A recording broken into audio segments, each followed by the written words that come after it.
This week's tip is about weaving in yarn tails on ribbing. And before I do that, I want to just show you something that is a continuation of last week's topic, and that is the cast on edge. Notice that I have down here the smooth side as the right side, and if I turn it over, you can see that the bumpy side is the right side.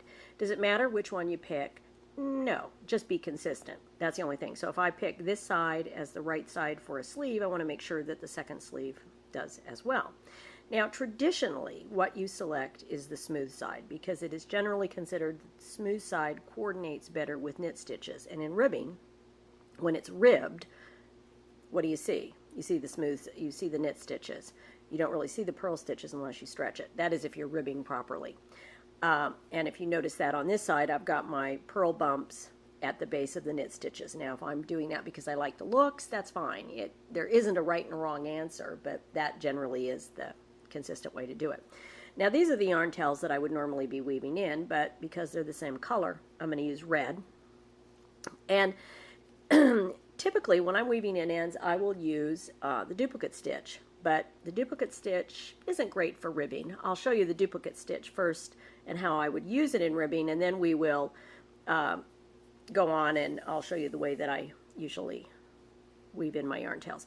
In duplicate stitch, it's called that because you duplicate the stitch on top. It's kind of like embroidery. And when I am weaving in an end with duplicate stitch, I kind of split the yarn. And why I do that, I know it's a heresy, but why I do it is that it guarantees that that yarn is going to stay on the back and it is not going to pull through to the front. And particularly in this case, when I'm using a different color, it works quite well. So for my 2 columns of knit, I have 2 knit stitches, and now when I get to the purl, it's time to duplicate stitch with the purl. And I go up kind of in ribbon candy fashion, and I'm going up and down to do this. Oops.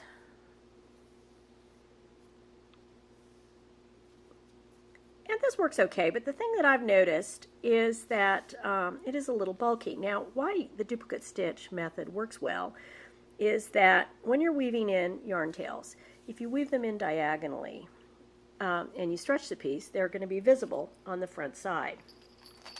And a yarn tail should not be visible from the front side. That's rule 1. And when you stretch the piece, the yarn tail should match the elasticity of the base fabric, because that way it's not going to pull free. And if I stretch this, you can see that the yarn tail is stretching with it and it's not visible. The thing is it's a little bulky. And so what I generally do is I weave it in up a column of knit stitches. And this works just as well. Now, you can do it on either side. I can do it on this column, I can do it on this column. Doesn't matter, but you want to approach it from the outside of that column. And if I'm doing it from here, I just, hold on, I just insert my needle and I catch half of the stitch, the leg on the right going up, and I pull.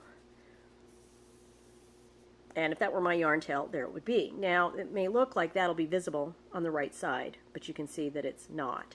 And it doesn't stretch out this way. Now, it might stretch out if I am pulling my garment that way. So I always tend to do this much longer than I would a regular weave-in. And where do I use this? Well, I use it at the bottom of sweaters, and I particularly use it in socks.